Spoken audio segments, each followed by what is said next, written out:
Hello, and welcome back. This is part 2 of the architecture chapter, and we are now going to talk about steel. So we can just recap a little bit. We talked a little bit about the history. We went back to the monolithic era where the structure was made out of rock. We learned about people moving into caves and eventually started living in huts, started making structure with wood, and a little bit later with stone again, and then concrete, and now we're going to talk about steel. So steel came into construction around the 1880s. Architects were able to make multi-story steel frame constructions, and they were able to create elevators. And here is one of the most important modern architects, Louis Sullivan. He is known as the first great modern architect. He made these types of early skyscrapers. The exterior reflects the interior frame. So if you can imagine what the inner skeleton of the work might look like, it is very similar to how it looks from the outside. If you look at this, it is very much the everyday tall building that we see in almost every major city. Okay, and this is the international style. The international style is the design that came out of Louis Sullivan, something that you will see in almost every major city. Mentions here that it expressed the function of each building. It works with underlying sculpture and structure, and it's also logical. And they mention these things because they're very tall. You can say that every building has its one own function. So maybe this building is a business oriented building, while other buildings can be living or apartments, and it's quite minimal. It makes sense because it's very tall, so it takes up a lot of space upward, and many people can use it for different things. So many cities adopted this style, and that's why it's called this international style. And more methods came out after that. There was this Le Corbusier system, or this domino construction system. We are thinking about 6 steel supports placed in concrete slabs at approximate location of spots on a domino game piece. So it is similar to what dominoes can put together. So imagine stacking them next to each other. That's what it very much looks like. Supports floors and the roof on interior load bearing rather than the exterior. Allows for more windows, and it's actually used for a living space, very flexible living space. And this is what that domino construction system looks like. And so this was around 1914, so something that is a little bit more recent than the other designs that we've seen so far.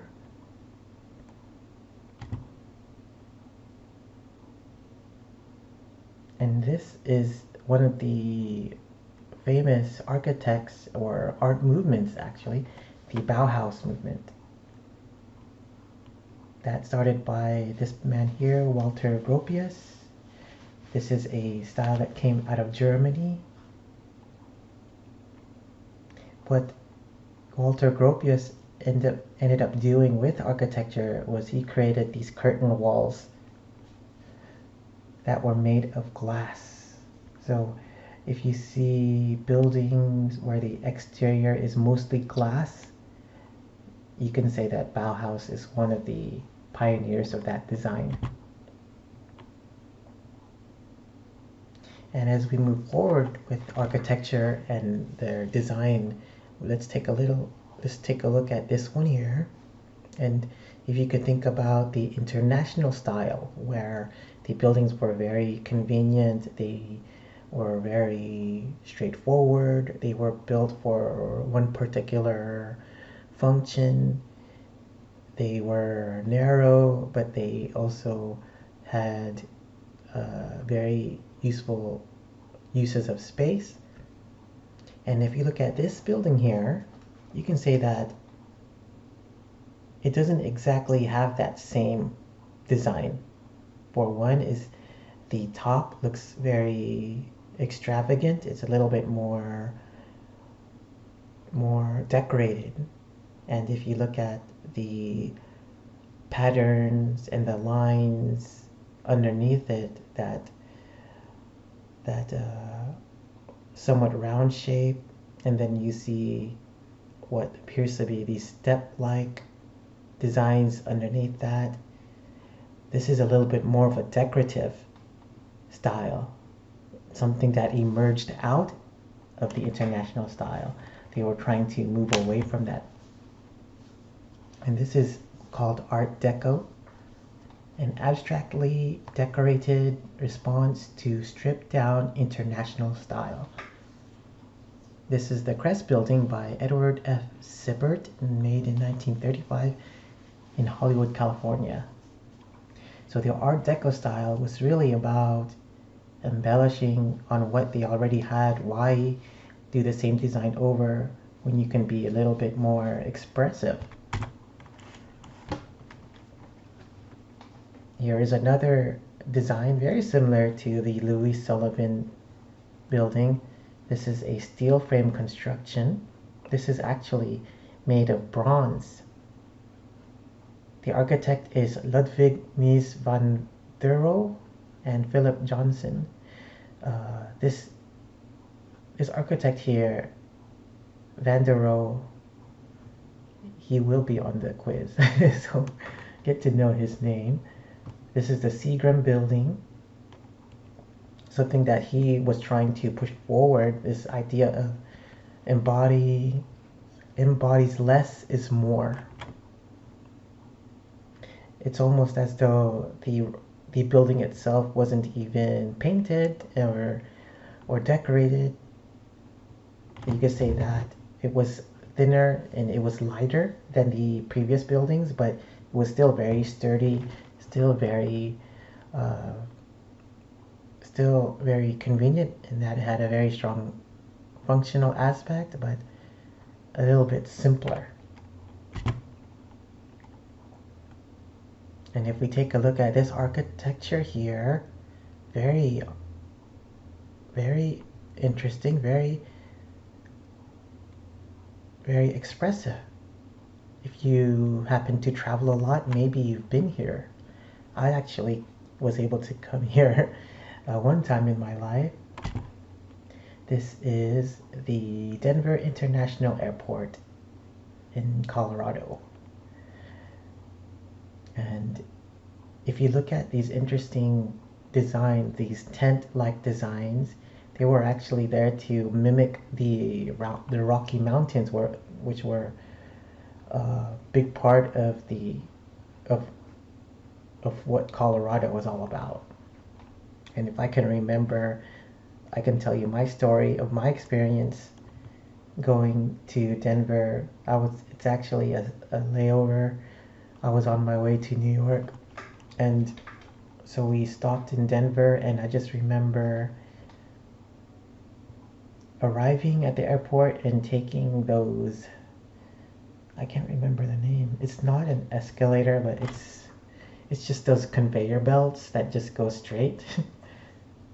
And so instead of stairs or a escalator, you go on these these conveyor belts, and they take you all the way around this really large airport. And I remember going from one part of the airport to the other, and it took almost 2 hours just to get all the way around there. And we were walking on these conveyor belts, so that place was massive, very fun, and very exciting and airport actually. And now we're looking at some architecture that is very expressive. I wonder what students are thinking about when they see a building like this. Maybe you have. If you ever went to LA, if you went to Anaheim, you probably seen the Disney Orchestra auditorium. That is actually similar to this. And so this one here has a nickname called the Metallic Flower. This is by Frank Aguirre. This is the Guggenheim Museum in Bilbao, Spain. And this was made in 1997. So the technology is very advanced. They actually use carbon fiber. Carbon fiber is a material that is used in airplanes and race cars. So it's very light, it's very flexible, it's very durable. If you ever have a chance to go to any Guggenheim museum, they are probably as popular as the Louvre. They have very substantial works from all the great artists. I was actually fortunate to go to one of the Guggenheim museums in New York City, and that had a very abstract, a very expressive design as well. So with this idea, you can see the direction that many architects were going.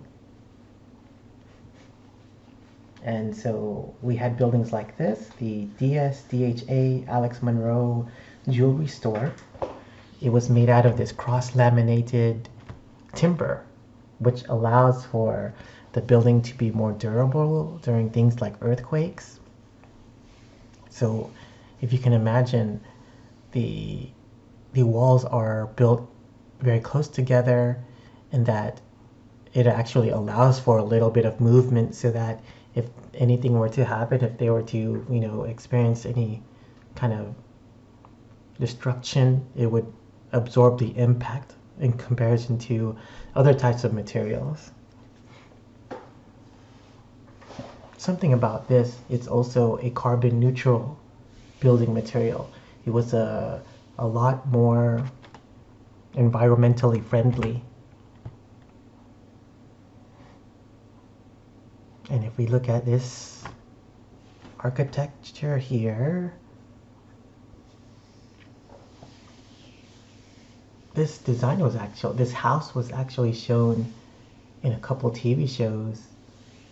If you look in our modules, I actually put a link on this page that allows you to go inside this building, and you can actually navigate through the map of this whole architecture. And so if you guys want to check it out, it's actually it's pretty neat. It feels like playing a video game. You can go forward, you can scroll around, you can look at the ceiling and things like that. So check it out if you have the time. And this is called Falling Water, the Edgar Kaufman Residence by Frank Lloyd Wright. And what Frank Lloyd Wright was doing here, he was using the immediate materials in the environment, so the colors mesh right into that mountain atmosphere. Outside of the very strong reds, all of the colors are basically from the environment. This architect was actually inspired by sliding glass doors, or by Japanese culture. If you've ever seen a Japanese house, how they have doors that slide open and close. This building had doors like that.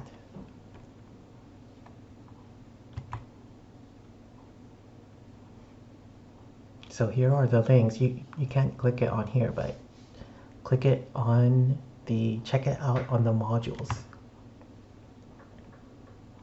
And now we're looking at an example of architecture that is fairly recent. And what we're looking at is a building that has somewhat of a external shell or an outer type of insulation. This is called the Museum of Contemporary Art in Denver. This actually won awards for its environmental design, the LEED. The LEED is an agency that inspects buildings, and they award those who create architecture with a more green-minded design. And so this building was actually it was built with on the ceiling there was, or actually the roof was a hazardous waste site, and then so they replaced it with a garden. And if we look at this outer layering, this outer skin is a type of facade that reduces the need for heating and cooling, and it's actually considered the greenest museum ever built. So again, you can in a way gauge the direction that many of the architects are going. They are going for something with more durability. They're going for something that's more green-minded. They're going for something that can last a long time.